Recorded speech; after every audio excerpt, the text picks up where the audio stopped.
What is going on? Welcome to Ryan and Brian Talk Sports plus Nick Larson. As always, we appreciate sleeper picks, and we have a Super Bowl to kind of go over. And apparently, before the show, our production said that Nick has 37 plays, I believe, today, give or take 37. 38. So we have to make sure we're a little bit efficient because honestly, usually Nick sits there. He doesn't really talk much. We kind of try to include him. We give him a little game to play. And then he usually just kind of like shrugs him like into the corner. But today he's going to be at the forefront of our show. So we're excited for that. How are you guys doing? Yeah. I like this show, so make sure you like and subscribe to it. But doing pretty well. I was gonna wait because I did my quota last week. I mean, for the whole year. I already knocked it out. I'm just gonna go full on shameless plugs for our show for now on. But doing good. I actually really like the slate. I'm sure I'll end up with much more, but I got 5 plays to go over. 49ers lost the Super Bowl, so I'm thrilled. I fucking hate that team so much. So I'm very excited about that. Before I cut to Nick, I'm glad you said that because as Eagles fans, I was shocked at how many of my friends were not rooting for the Chiefs. My thing is I'd rather lose to the Chiefs knowing you're the Eagles fan that you lost to them last year, and it's like, you know what, we lost to a dynasty. I didn't want to have to sit around and listen to the Niners win. So I was actually regrettably rooting for them, but at the same time, I think, yeah, it was nice. Yeah, fuck San Francisco. So very, very happy with how that turned out. I was bitching, but like sitting there in the third quarter, bored as shit. Like this game fucking stinks, and then ended up being a hell of a game. So, now I'm you start until you finish, and the game was fun at the end. It was very fun at the end. That's for sure. Yeah. Do you guys want to just go right into it? Do you have any comments about the Super Bowl outside of the fact it was actually really entertaining game last, I guess. See, like what, the 8-minute mark, maybe the third quarter, or like 5-minute mark of the third quarter, they were able to kind of make it fun football again. So it was just kind of interesting to have something to be able to watch rather than just sit on the TV, watching Nickelodeon broadcast because it was way more fun than anything else going on the field. It's better than Tony Romo, dude. Tony Romo, Romo's rough. He was like the best color analyst for like a minute there, like, or at least he was like the young up and coming guy, and now he's like, I hate listening to him. He ruined Jam Dance's call when they won the game. Like, I'm gonna start saying every time I talk, I'm gonna start saying Ryan. Like he says, "Okay, Jim. Okay, Jim." I'm gonna start saying Ryan every single time. So you're gonna have that. Ryan's gonna have nothing. I like that, and I'll start segueing that into like and subscribe to GoldBoys Network here. So I think we have a lot of good, riffs. Ryan, you still get nothing. That's just how it is. But we can jump right into the NBA slate. How many games are there? There's a lot of games. There's more 11. Fun games. There's 11, right? I thought it was 10 or 11. And so that 11. means Nick is averaging 14 plays per game, if I did my math correct in this slate. I have like 2 or 3 plays. I actually like this slate, but I kind of mentioned it earlier and in my Twitter. I had a decent show Monday where I was kind of like, oh, I'm even, like this, that. Tyrese Maxey killed me. And then ever since Tyrese Maxey got his third foul in the first quarter of last week's game when I backed him, I don't know what's happened. I have not been able to like get back on track since Tyrese Maxey started punching people. So that was the start of your curse, huh? Yeah, I'm hoping this show springboards me up a little bit so I can get back in the correct column, which is the W column. We'll hit the parlay tonight. That'll change everything. Sure. So I know Nick has a lot of plays, but can I start off things only because I have 2 plays. One of them was already kind of moving. The other one hasn't moved yet. And it's just one of those ones where it's like 1 point below the market. So I'd rather just get it out. So that way I get credit for the line that I got and we all can have some fun tonight. First play I'm going to ride with here is on an 11-game slate. There's a lot of big names. I am backing Sadik Bay over 19.5 points/rebounds. And honestly, have you ever done this where I was looking at the slate, I was looking at this game, and I was looking at Kongwu, and I was like, I kind of want to back him. And then the more I kept looking, or I guess on this show, how would I pronounce that? OG no wow. I guess is that good? Like, is that a good fake pronunciation? There it is. Perfect. Yeah. Ryan props approved right there. Yeah, OG no wow. I was looking at him, and my thing is his 21.5 PR was really tempting, but this Bulls team is so tough to kind of back like inside that 5-foot like rim protector because Vucevic, I like to make fun of him a lot, but he can guard the paint. He's been guarding the rim a lot better this year. He stretches the floor, so someone like Kongwu that can actually stretch the floor, I think Vuce can keep up with him. And then Andre Drummond's been so good off the bench for that team, so I wanted to avoid the center spot in this game that has to deal with those 2 bigs all game. And I went with Sadik Bay. The last 5 games without Clint Capella, this dude's seen 36 minutes a night. That is so many minutes for a stretch forward, like a power forward kind of guy. And weirdly enough, when this starting lineup is out there of Murray, Young, Bay, Jalen Johnson, and then Okongwu, for some reason, Sadik Bay sees so much field goal volume, like almost like I think 13. Like he's like the third highest of those 3. So obviously Murray and Trae Young are taking a lot of the shots, but he just gets a lot more volume than Johnson and Okongwu. So I ended up going with him in games with when Clint Capella's on the court. He averages 13.8 points per 36 and 6.7 rebounds. Without him, that jumps to 16.4 and almost 8 rebounds a game. So nice. This is one of the ton of rebounds. A ton of rebounds. Yeah, he just and that's what I'm saying. I think if you have a combo battling down low with say Vooch or Drummond, I just think there's gonna be so many loose rebounds that someone like Bay is gonna piss a lot of people off that need rebounds from the traditional big men, and he's gonna be able to just kind of many times with that guy. Yeah, so if a combo does go off, I'm going to feel really bad for kind of changing up my direction. But I just think this is a base spot. I mean, last few games without Capella, just real quick, 25, 23, 34, 29, 30 PR. They had a back-to-back over the weekend. He played like 39 minutes in that game. So he's just like trusted on this team. And this is the first time I think I can use a per 36 stat for a guy that actually plays exactly like 36 minutes a night. So it's a little comforting. So I just think it's a great spot for him in a spot that should, quote unquote, be stay close. So if it stays close at all, and even if it doesn't stay close, like I said, his rotations are so long, he should see plenty of minutes. For sure. Yeah, I think Bulls allow the fewest points in the paint this year, which is really surprising. Yeah, they do. So that's why one of the worst for catch and shoot. So that's why, so I know Okongwu can stretch the floor, and he averages maybe 1 or 2 threes a night. But someone like Bay, that if he starts off 0 for 3, I'm not going to panic as much as someone like Okongwu would start 0 for 3, because Bay can find a way to score. He gets to the line way more than anybody else on the rotation. So I like him a lot tonight. Yeah, nice spot. I like that. Yeah. Nick, why don't and you also go ahead? 19 and a half is a fun line, I feel like. Because 19 and a half feels like, I just need 20. Like any way to get to 20. That's why I wanted to get that out. Because 20 and a half starts getting yeah. Fair enough. All right, Nick, you have 37 plays. Let's hear one. We'll knock one of them out here. So first one's just a rebound builder, close to even money on DraftKings. It is Miles Bridges, 5 rebounds, Mobley over 6.5 rebounds, and John Collins over 6.5 rebounds. I like these spots for all these guys. Bridges against the Pacers should be fast-paced game there. He's been playing a ton of minutes lately. Mobley has rebounded the ball very well since coming back. I think Ryan's got a play involving him later. And then John Collins' rebounds have been an uptick. He's still playing right around 30 minutes, but he's been rebounding the ball very well lately. So just lowering the base on all those. 5 for Bridges, 7 Mobley, and 7 Collins to get even money. Good start. I'm going to swing over. I know me and Brian are on the same play. He only has 1 or 2 left, so I'll let him kind of take that one over. I'll go over to my man Spicy P.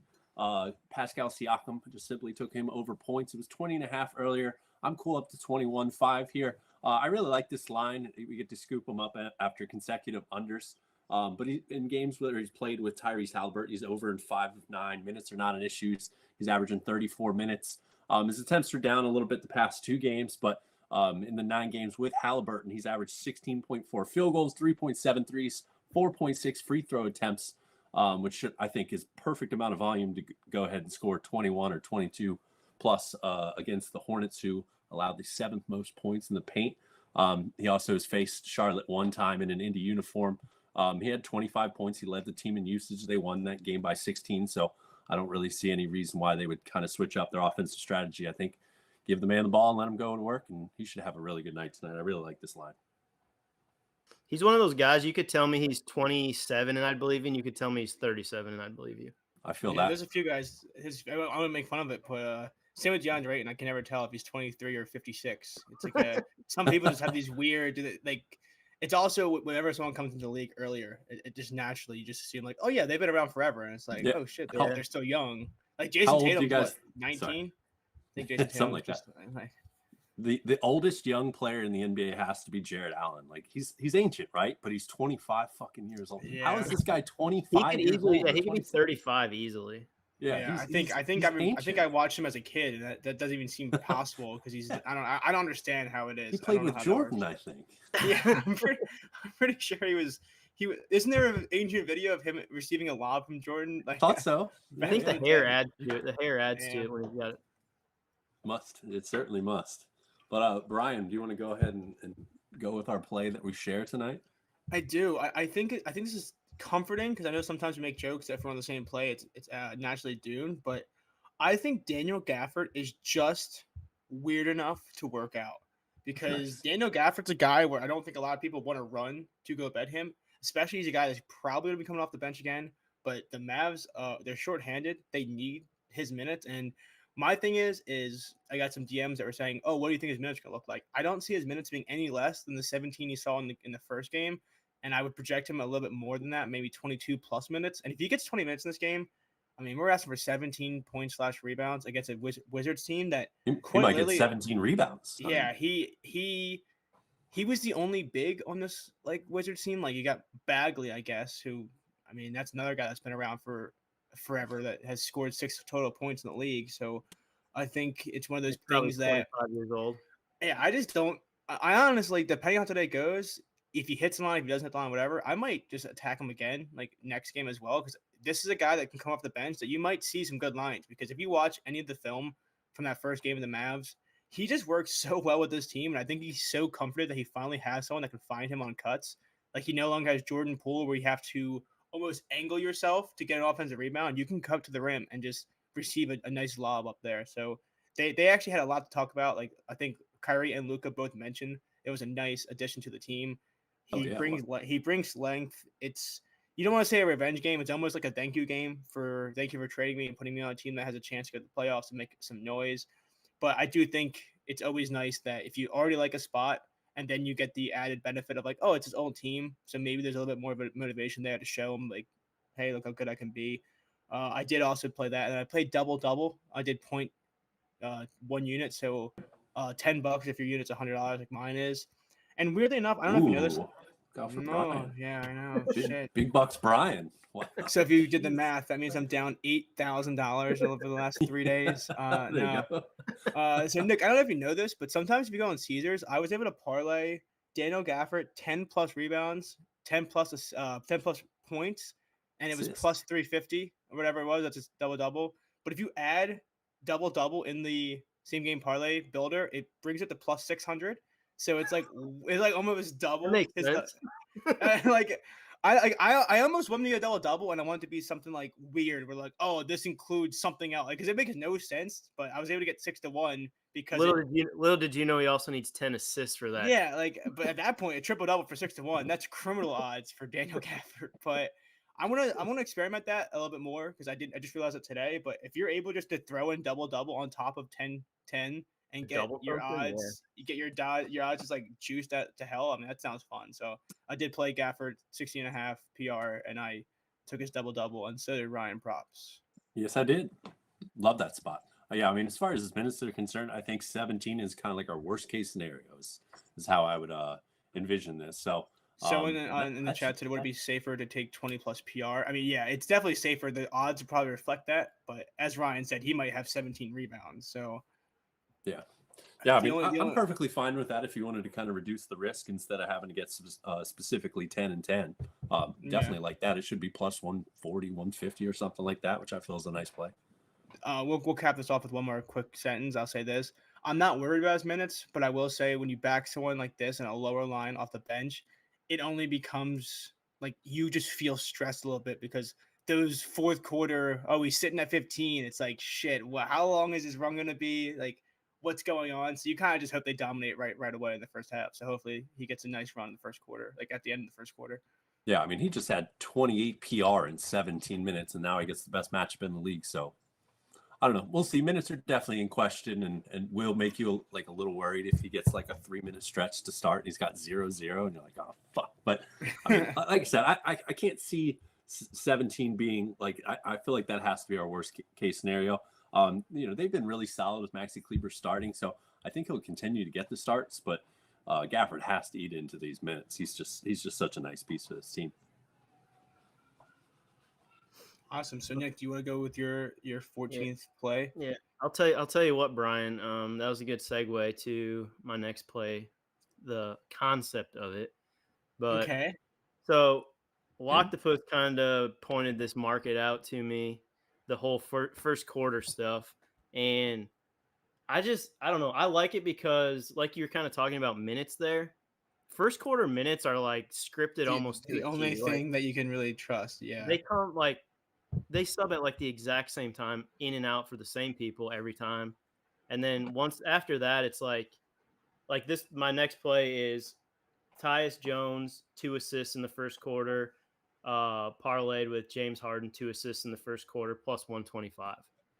So, Like I mean, Washington plays Dallas, and if Dallas is up by 25 in the third, Jones might not play the fourth. So if you want to take his base assist or ladder his assist, you don't know what you're getting. This first quarter stuff, I just like getting the guaranteed. Yeah, first quarter bets make so much sense. They're so much more predictable in how you play them, and they're also the most stressful thing in the world. You have a center that has a 3.5 line, and they blow one layup, and you're like, I might as well just give up. And then you check in at halftime, they have 48 points, and you're like, holy shit, what did he do in the second quarter that I missed out on because he must have scored? I think there's probably something wrong with me for playing these first quarter plays, RBIs plays, and then first pitch plays. I think there's got to be something wrong with me. You enjoy the scare. I think you treat it like a roller coaster and just enjoy the adrenaline. So I played one. Go ahead. Sorry, I played one first quarter prop all season so far, and it was Bradley Beal over 4.5 points versus the Wizards in his revenge game at Washington. And he was scoreless for the first 3 minutes, and I swear I was cursing his existence. And he had 14 points by the end of the first quarter. I'm like, I'm not cut out for this, man. I'm not meant to. In the same realm as that, I took a DeAndre Ayton first quarter prop once, and I was so sold that he would do it, and then he would struggle the rest of the game.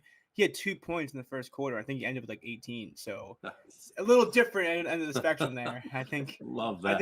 I think it can go both ways because there is times where you feel like an idiot for doing first quarter, and there's times you feel like you're the king of the world. So it's very interesting. Exactly. It's all gambling. Yeah. Do you guys have anything else you want to keep going? Because you guys have a lot of plays. I'm just gonna let you guys cook. I got specifically Nick. Yeah. I'll rattle off my next, and then we can shoot right back to Nick.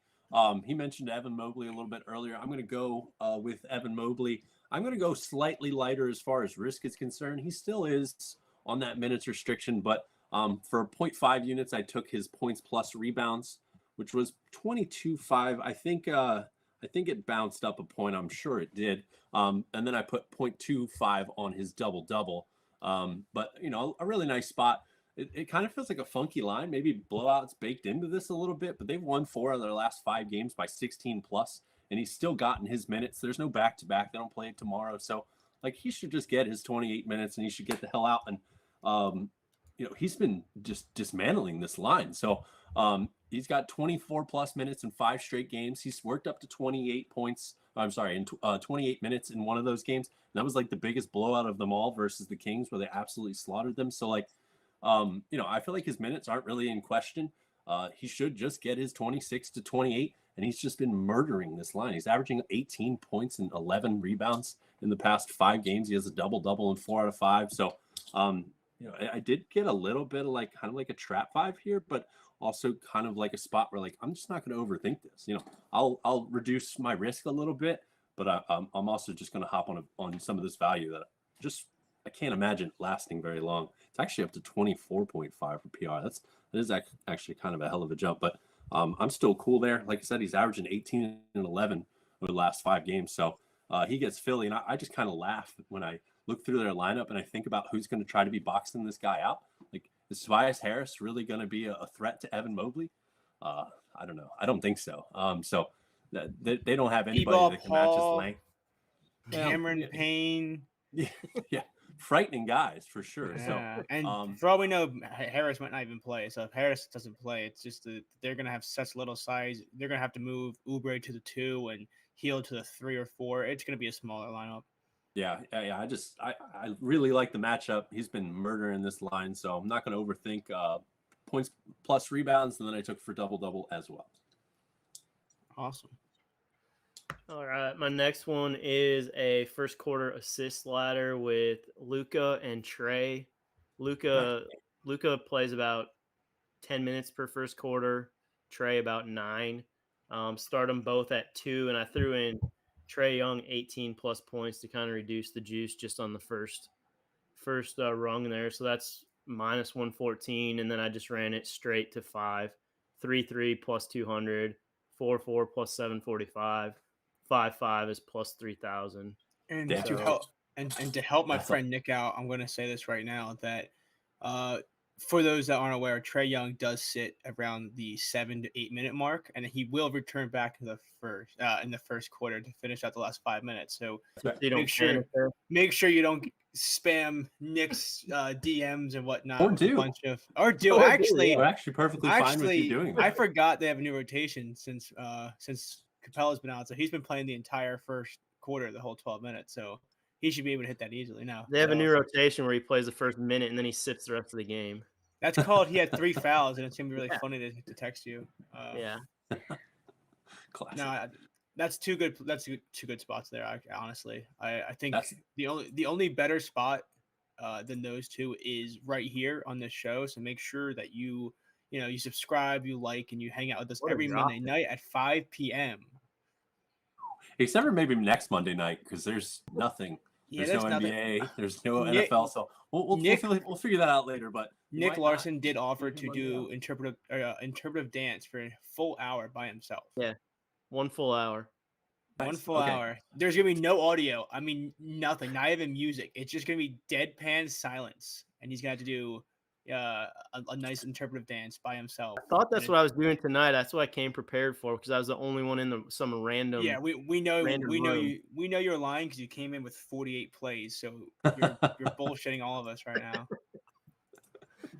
That's awesome. All right, I'll take the floor. Brian, you're done. Do you have a third? I have one, but like it's kind of like a more fun one, so you can take the next thing, and I can just kind of go through quickly what I have. Okay. Another one. I kind of keep mixing up. So I took Gafford PR and his double-double. I took Mobley PR and his double-double. I've been kind of breaking up plays a little bit more, and I did it again for this one. I went with Brook Lopez here. I took him for over 12.5 points for 0.5 units, and then I took him for over 1.5 threes for 0.5 units because I simply just couldn't decide between the two. And I feel like if one hits, the other one should hit in theory. So, and kind of vice versa. If they both miss, then or if one misses, the other one has a decent shot at missing too. So I think we either hit or miss these coincidingly, or hell, maybe we'll just take the wash if only one hits. I don't know. Nonetheless, he is under in 2 straight, and he had lower minutes due to blowouts, but in closer games he should see 34 plus minutes. He averaged 33.9 minutes a game in January. So and even if we're a little more conservative and we filter out 32 plus minutes, he's over points in 61% of games. He averages 15.4 points. He averages 2.03s in those games. There's no Chris Middleton. Maybe if another shot or two falls his way. But it's really the matchup that stuck out to me. It's him versus Joker. And Joker just lets him get open looks. I mean, they played 2 weeks ago. Brook had 9 threes attempted. He made 5 of them on his way to a 19-point performance. I don't really see, any reason that this game won't go quite similar. They're still going to have so much focus on Giannis. Aaron Gordon, nobody can stop Giannis, but Aaron Gordon's probably one of the better candidates to kind of slow him down and make him kick out to the corner, and bam, Lopez should be there really wide open all night. So I could see, I'm anticipating he attempts 6+ threes. Hopefully we get our 2, and then we're already halfway to our points line as well, and hopefully gets a couple layups along the way as well. So the main concern here is foul trouble, but he averages 2.6 personal fouls a game, which is pretty incredible for a center. He did have 4 in that game 2 weeks ago versus Joker, which is, pushing a season high. I don't think he's fouled out. He might not even have 5 personal fouls in any game this season. So, like I said, that's really the main thing I worry about, just since it's a tough matchup, but he's just not a guy to be overly concerned with foul trouble the way he plays. So Brook Lopez over 12.5 points, half unit. Brook Lopez over 1.5 threes for a half unit. I have one question about that play. Are you worried about Thanasis stealing any minutes? Yeah, actually a little bit after the sham god that he pulled this weekend. That's what I was wondering. He might have stolen the job. Did you see how fast that he tweeted out the Sham God move? It was like directly after the game, like Yeah. almost as if like he didn't even shower first. He just had to tweet that out. He might not have. He I probably bet has a Pat phone Beverly on the does bench, that too. so. He'll Yeah, tweet before a shower. That's fair. I also think that Nick, as the resident expert of this team, is Brook Lopez has no problem chucking. Did you see the highlight of Dame's like deep three where he's pulling up for three and Brook's like 3 feet behind him, just being like, I. Brook Lopez has no regard where the 3-point line is either. Like He really does. He just spots up and doesn't take a dribble. He just shoots it wherever he catches it. That's Yeah, right. I think Ryan made a good point. Where it's like, yeah, it's crazy. He's a center without many fouls. It's hard to foul when you're 40 feet away from the rim at all points in the game. Fact. So That's So very it's true. actually it'd be more impressive if he had more fouls. Honestly, that's how that works. So I want to go into this. DraftKings had this weird boost thing for 50% boost. So I actually did a 3-leg parlay of some alt Whoa. looks. Honestly, I was gonna use it on Gafford double, but then when I found out that using this boost, you still get the same odds you can get at Caesar, it didn't make sense to really do that. So I did just quick. It was $10. It's plus 400 boosted. Daniel Gafford, 16 plus PR. I mean, I think we can all agree that that's a good look. We like Gafford tonight. Buddy Hield, 3+ made threes. And I don't know about you, Ryan. I kind of am a little upset that Tobias Harris came on the injury report because if he does, he's actually out. He's officially is he out? Just, yeah, I know. That's what I was saying. Because my thing was I was gonna play Buddy Hield this morning. It was 20.5 his PRA, and then they put him on the injury report, and I think it went to 23 or 24. And now it's one of those things where it's going to go to 26, 27. And I'm just going to be really upset thinking that, holy shit, I really missed out on that line. But I did do that 3+. 25.5. Yeah. I looked at that shit all morning and didn't bite. And I'll tell you what, if it stayed at 23 or 24, I might play it. But that 25.5, I just don't know if this is going to be competitive enough. He's playing way more minutes this season than he has all year. So who knows if they're going to want to run him out there for 40 more minutes, especially when you have guys like Ricky Council out there lighting up the league. So I did take him 3+ threes, and then I took Victor Wembanyama to get a double. He's the tall guy from the Spurs. I believe they. You mean Zach Collins? Yes, Zach Collins. No, I did take Victor Wembanyama to get a double in this parlay. So 3 legs, they're all around minus 170 or so per leg, and it comes out to plus 250 some or plus 270. Boosted, it's plus 400. And it's only $10. It's a fun way to have some action on this slate. There you go. Love that. Nick, go ahead, man. All right, so now I got a first quarter triple rebound ladder. We've got Rudy Gobert, Vucevic, and Jarrett Allen. All 3 of these guys average over 3 rebounds in the first quarter. Starting it at 2 and adding Trae Young 18 points so we can play the 2s at minus 115. If you want to skip that and go right to 3, 3, and 3, that's fine too. That's plus 215. 4 each plus 824. 5 each plus 4,000. And then 6 each plus 27,000 basically. So just looking to get in that 3-4 range preferably. But what do you say? No, I was actually just reading the comments. We took the comments said wet bananas for Wembanyama, and I love that. I don't know if you remember my whole meme last year of Giannis onto the pickle. So now that we have onto the pickle, we have Victor wet bananas. I'm gonna come up with a whole starting 5. That's a good start. I feel so bad for cutting off Nick. That was not my intention. I was just reading some of these comments. No, you're good. I don't have much more to add. All 3 are in good rebounding spots and solid first quarter. Rudy Gobert this could be a game he has 20 rebounds. I actually looked at his 12.5 baseline plus money. So I think it's a great spot for him. He's a guy that you can blink and he can have 5 rebounds in the first quarter. So I do think it's a fun time there. I think we should start trying to figure out more funny names because these are good comments. I don't know if you saw the Nickelodeon, all the celebrities yesterday where they had Jason Kelpie or whatever. They had all these different things. They had what is it? Samuel, was it Clamuel Jackson? Did you see all those? I didn't actually. I'm gonna send you all of them. I have 12 of these things. I'm gonna whenever Nick is the next play, I'm gonna just send you guys in the group chat these memes, and you guys will think they're hilarious. Maybe that's what our next show should be. Just memes. That's good. Yeah. I like that. But like Oh, there you our go. next show should be us describing memes, but not having them on the screen, so that way it's it's not funny for anybody else but us. That'd be a good show. Love that. I think that's a great idea. Yeah. So do you Um, have how many more plays do you have, Nick? Was that 5 out of 30? Two more. Okay. And then I got Ryan, how one. many do you have left? Do you have one left? One more. Yeah. So I got Nick, I do got you one want I'm to ecstatic about. But yeah, Nick, go Nick, do you ahead. want to take the next one so that way we can kind of Yeah. sandwich Ryan in between you? Gotcha. So next one is a first quarter rebound ladder with Joker and Luca. Ran this a couple days ago, and it hit up to I think 4 each. Yeah.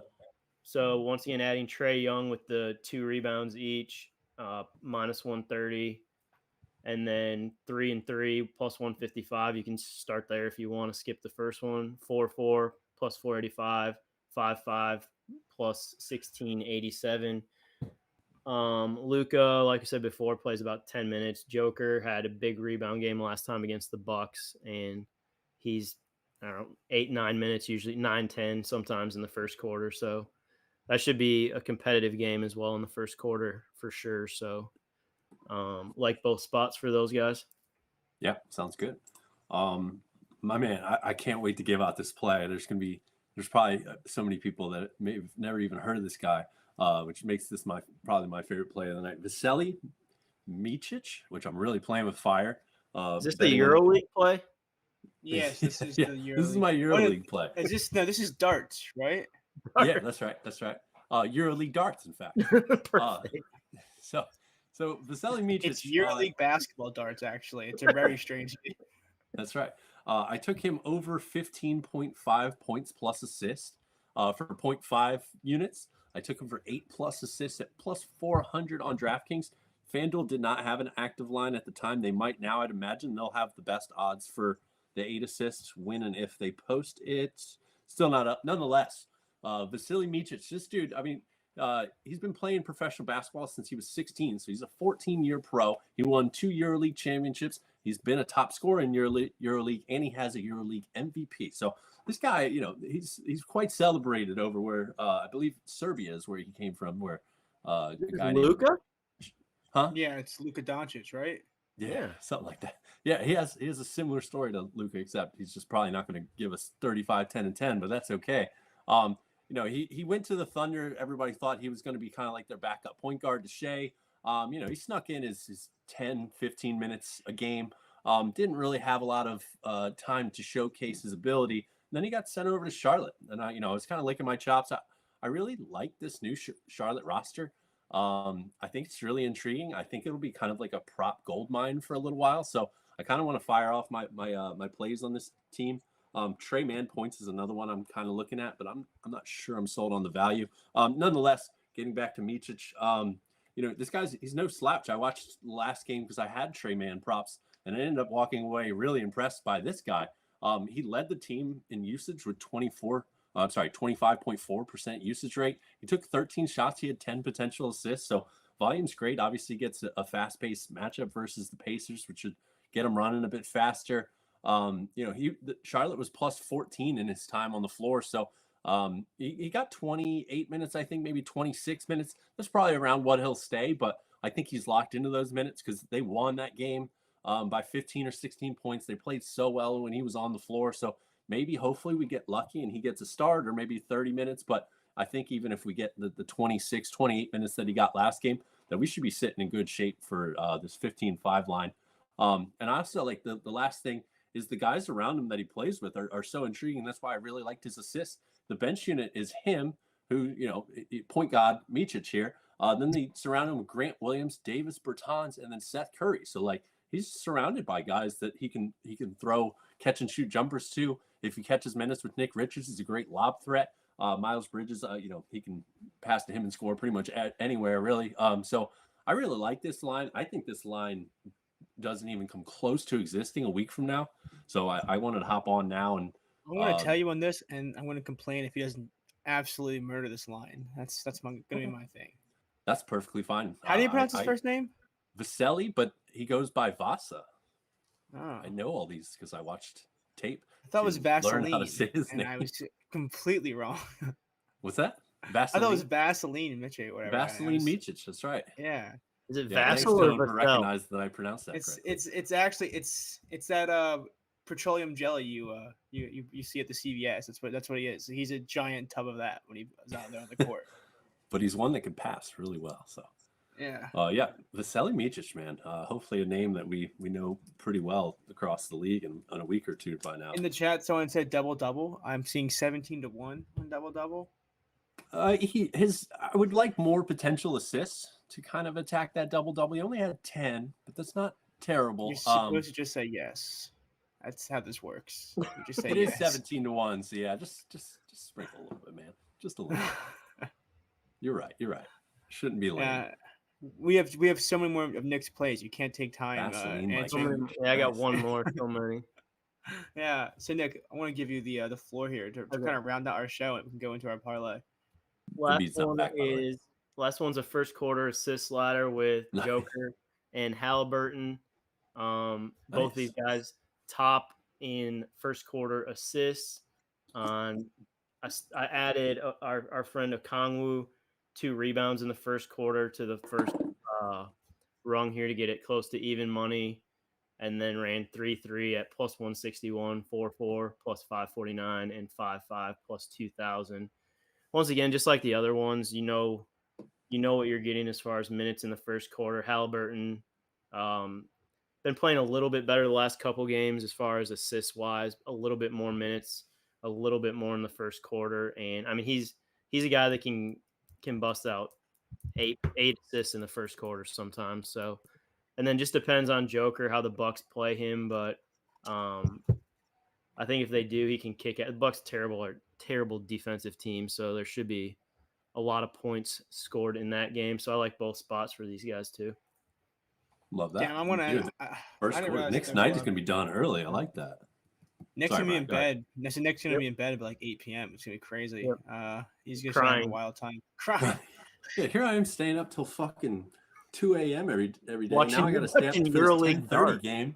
You know what? You guys inspired me. I'm gonna see what are the odds on Nikola Vucevic to score 8 points in the first quarter and then go under 20.5. I want to see if I can do that. Oh, there we go. I want to start doing those reverse correlation type of plays. Nice. But yeah, I think actually that should be all of our plays, right? We can kind of go into building out our parlay and then recapping and getting the hell out of here.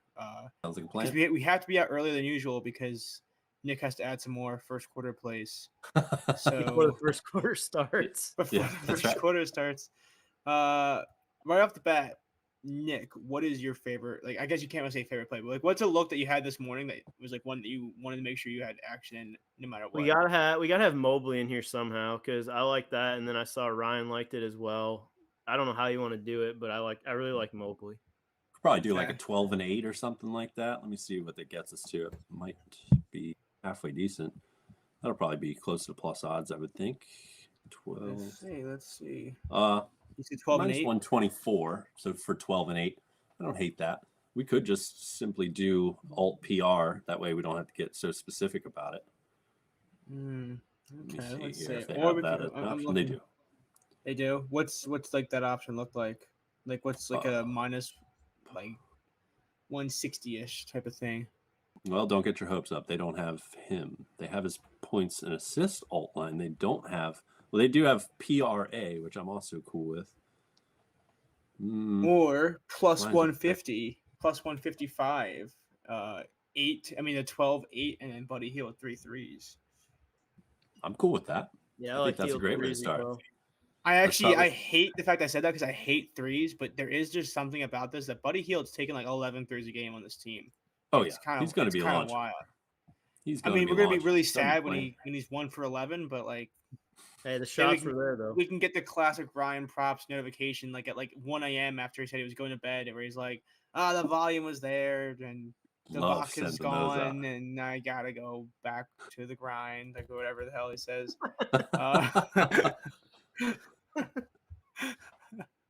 I'll be long asleep by then. Can we bet wet banana tonight? We can bet wet banana. Do you guys like wet banana that much that you feel like he? I'm considering his points. He just went through the ringer with matchups, dude. He just had 5 straight really bad matchups. Now Toronto is, they've been a horrible defense since the trade deadline. So I think he cooks Yakapurtle here. But I mean, we could just do like a 20 plus. I think should be minus 230. Man, these odds fucking suck for some of these guys. I still like that technically. I was hoping for better odds, but any opposition. You got to bet on EuroLeague guys, but they don't know them yet. That's right. You're not kidding. Another guy that I really like is Kobe White. I like P, R, and A. So I don't have any problem with any of the above. His line is just a bit too high for me to commit for one unit, but I love this spot for Kobe White. Maybe we could do like an alt PRA for him. So I have a question though. If we're trying to keep within like 5 or 6 legs, I think we need to have one that we just trust fully to get like a minus 110 or even like a plus 100. No doubt. Like, so what's the one leg that we want to put all our eggs in? Is that Daniel Gafford 17.5? Even though it's 16.5 is minus 122. I'm cool with that. Bando. Is that like a good one to like get something straight in? Yeah, I think that'll be very important. We can't keep doing the minus 230s. We'll end up with a 10-legger. We end up with a CVS receipt. That's right. If only FanDuel had more options for first quarter bets. Do they have a first quarter Trae Young bet here? I want to look. I don't think so. No, They'll have his points probably. They have his points, but they don't have assists, right? They don't have a big market for that. No. God damn it. All right, well, sorry, Nick. I guess you're useless in this part of the show. So I'll practice my routine for next week. Yeah. There you go. Yeah. So Nick, right now we have 4 legs. I'm going to recap it. It's going to be Buddy Hield 3 threes, Evan Mobley 8 rebounds, Evan Mobley 12 plus points, and then Daniel Gafford 16.5 PR. So we need to figure out how else to round this out. All right, 2 legs. I think if we kind of mess around with minus 120-ish legs here, then we should be doing all right. I mean, Vasilije Micic. No, I'm just kidding. I don't even think he's up on FanDuel. They're too scared. Which is a good sign for you, I think. I think it's a good sign that he's not even listed there. Yeah, they don't know what to do. I mean, I really Pascal Siakam is probably my actual favorite play of the night. If you guys have any issues with that, that's perfectly fine. But I would be comfortable adding him here he's 21.5 instead of the 25 on other books. But I'm cool with that. I think he crushes this team. Yeah, I like Siakam as well. So Spicy P, baby. Let me look at this. Let me see I want to see if this rounds it out. Are we getting 25-year-old Siakam or 37-year-old Siakam? I think we're getting 25, man. Perfect. We're getting both. Pretty damn confident. We're getting both when he crushes his first quarter line and then he somehow limps to like what we need, and it takes him 6 overtime periods to get there when he could have just made a basket. Yeah, as long as he gets that. So he's. I'm just checking up, making sure we have everything.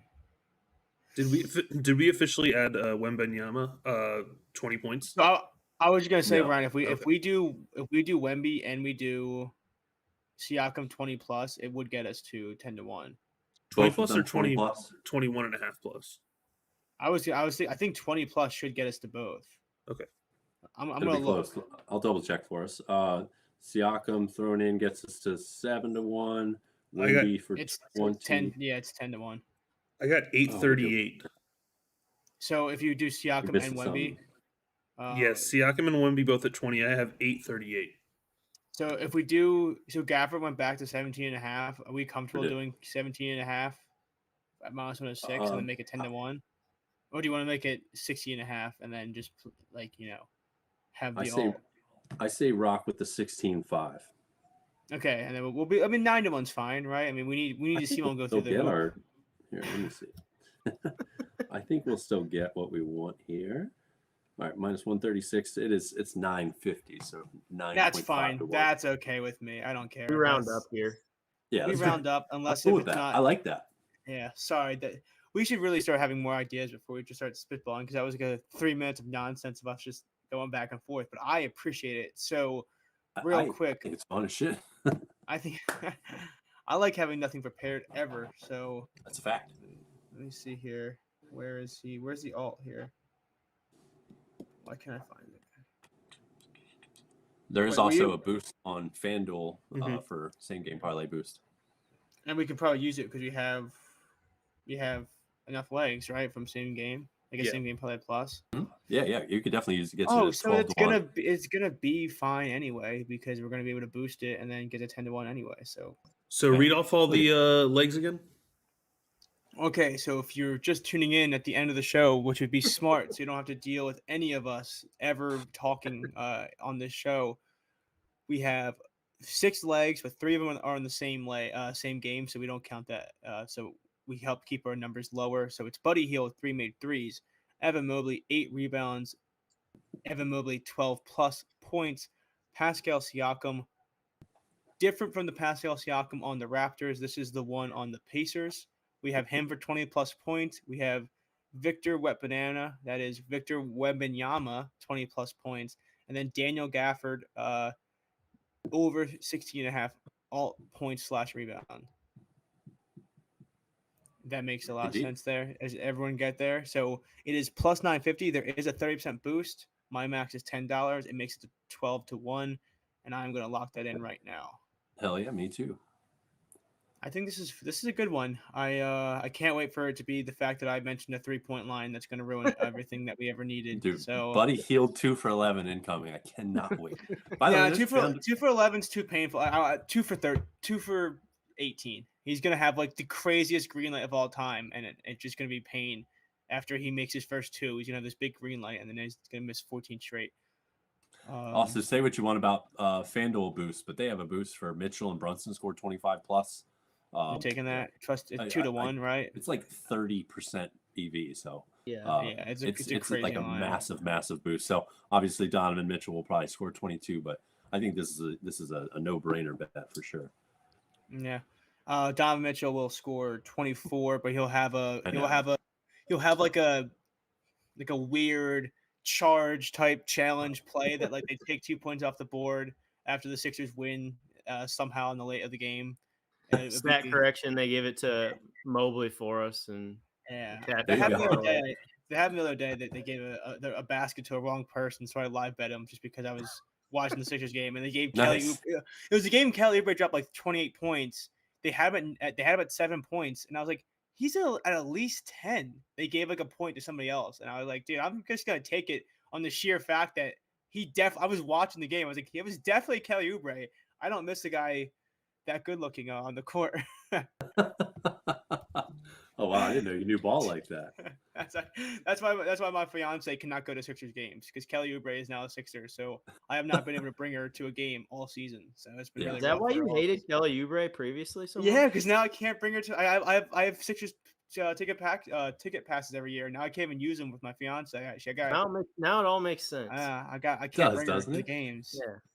Yeah. So we got a lot going on here. Do you guys want to recap and get the hell out of here? So I'll go first because I only have like 2 or 3 plays, and Nick is going to need the next hour to go through his.